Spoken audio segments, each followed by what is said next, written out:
మీ పేరేం పేరు? నా పేరు ఢిల్లీ బలేశ్వరరావు అండి, మాది మంచిర్యాల. ఎన్ని ఎకరాలు వేసారు ఈ సంవత్సరం? మేము 3.5 వేసానండి కౌలుకి. 1 ఎకరం సొంతం ఉందండి. ఎకరం సొంతం, 3 ఎకరాల కౌలు. ఇప్పుడు ఎట్లా ఉంది? గత కొన్ని రోజులుగా వస్తున్న వర్షాలు వీటి అనంతరం ఇప్పుడు ఎట్లా ఉంది? ఏమండి, ఏదైనా సరే నెల పడిపోయింది. మూటకి ఇవ్వాలి కాబట్టి 10 రోజులకైనా మూటకి వచ్చిద్దండి. ధాన్యం ఇవరికి కొనే రేటు అయితేనేమన్నా 1200 కాడికి కొంటే మాత్రం లాస్ ఉండదండి. ఏదన్నా కానీ 1000 రూపాయలు 900 రూపాయలకి కొన్నారనుకో మాకు లాసేనండి. మాకు అక్కడ కౌలు డబ్బులు కౌలు 30,000 అండి. 30,000 అంటే కనీసం వడ్లు అంటే 10 బస్తాలు అటు పోయినా ఇటు పోయినా పెట్టుబడితో మొత్తం బయటపడతాం. కాకపోతే రెండో పంట తెల్లజొన్న మొక్కజొన్న వేస్తామండి. దాంట్లో ఏదన్నా వస్తే 1 ఎకరానికి 10,000 రూపాయలు వస్తాయండి. ఈసారి మొత్తం దెబ్బతింది కాబట్టి ఖర్చులన్నీ కూడా పోయినా ఈ పంట వచ్చినా మాకు చేతియే పడతాయి కానీ 1 రూపాయి అనేది ఏడు మిగలదండి. అసలు ప్రస్తుతం ఎట్లా ఉంది? ధాన్యం ధర ఎలా ఉంది కొనుగోలు? ఇప్పుడు ధర అయితే 1000 రూపాయలకు అడుగుతున్నారండి.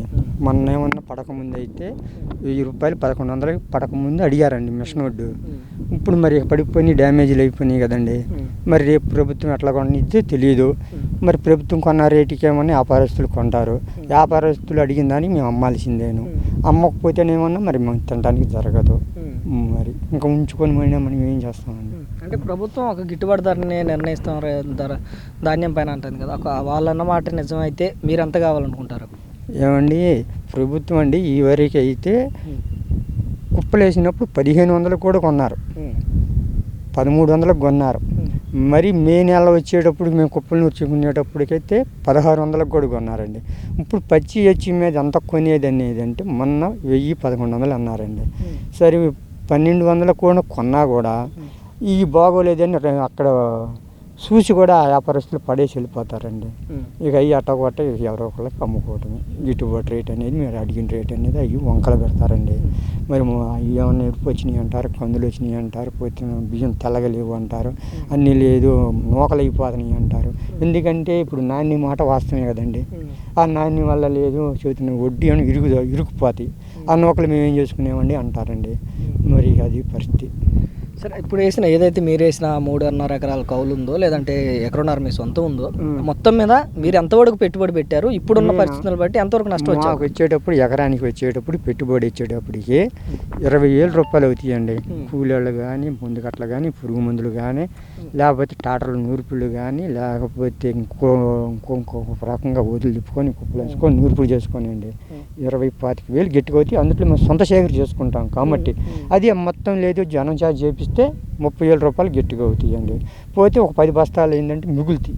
ఆ 10 బస్తాలకని మేము పొలం చేసుకుంటాం. మేము చేసే జీవనార్థం పొలం చేసుకోవటం. నేను అది ఇంకా ఏం చేత కాదు, ఇంకేం పనులు రావు కాబట్టి పొలం చేసుకుంటాం. ఉన్న పరిస్థితిని బట్టి మీకు ఎంతవరకు నష్టాలు ఏమండి, ప్రభుత్వం ఎంత కొన్నా కూడా నష్టమే. ఆ నష్టం అనేది ఈ సంవత్సరానికి బూడదండి. ప్రభుత్వం డబ్బులు ఇచ్చే మాట వాస్తవమే కాదని మేము అనము. మేమేమనుకుంటామంటే సరే 10,000 ఇచ్చినా 15,000 ఇచ్చినా అంత ఏమని మేము కేటాయించి అడగలేము. ప్రభుత్వం ఎంత ఇచ్చినా కూడా మేము అడగలేము. ఎందుకని అంటే ఇప్పుడు మనం నష్టపోయారని ప్రభుత్వం ఇస్తుంది. అదే మేము అండి అంతా నష్టపోయాము అంత ఏమున్నా ఇరు కదా, అది దాన్ని బట్టి అండి ఇప్పుడు ప్రభుత్వం. మీ పొలానికి ఇంత జరిగాక ప్రభుత్వ అధికారులు కానివ్వండి లేదంటే ప్రభుత్వ యంత్రాంగం ఎవరన్నా వచ్చి అసలు ఏం జరిగింది, ఎంతవరకు నష్టపోయారు అని ఏమైనా రాసుకోవటం కానీ లేదంటే ఎంత నష్టపరిహారం ఇస్తామని చెప్పడం జరిగిందా? రాస్తున్నారు. పొలం అంతా ఒక రోజు రాయరు కదా. ఒక రోజు ఏమైనా ఉత్తర పొలం రాస్తే ఒక రోజు దక్షిణ పొలం రాస్తున్నారు, ఒక రోజు తూర్పు పొలం రాస్తే ఒక రోజు పరమడ పొలం రాస్తున్నారు. అంటే ఆడ చేనకాళ్ళకి వెళ్ళి ఫోటోలు దిగి చేను చూసి రాస్తామంటున్నారు. కాకపోతే ఏంటంటే ఇంత నారు రావాలంటే ఇదే నీరు పోకుండా ఉంటే అసలు పనికిరావు. అదే జోళ్ళు చేసుకొని నీళ్ళు పెట్టుకొని నీళ్లు బయటకు పోతే కాలువలు తగ్గించుకుంటే ఖర్చులతోటి బయటపడతాం. అది అండి సంగతి. సో ఈ అన్నిటిపైన అసలు ప్రభుత్వాన్ని మీరు ఏం అడగాలనుకుంటున్నారు? ఏమండి, మేము అడిగేది ఏముందండి, మేము ఏంటంటే వ్యవసాయం చేసుకునేవాళ్ళు అదంతా కార్యకర్తలు చెయ్యాలండి. మేము మాట్లాడతాము. అది. Please do subscribe Myra Media. Please subscribe Myra Media. Subscribe to Myra Media. Please like, share and subscribe to Myra Media for lot of film news, gossips and hot news. Please like, share and subscribe to Myra Media. For more interesting updates, please subscribe to Myra Media YouTube channel. For more updates, please subscribe to Myra Media. So like, share and subscribe to Myra Media.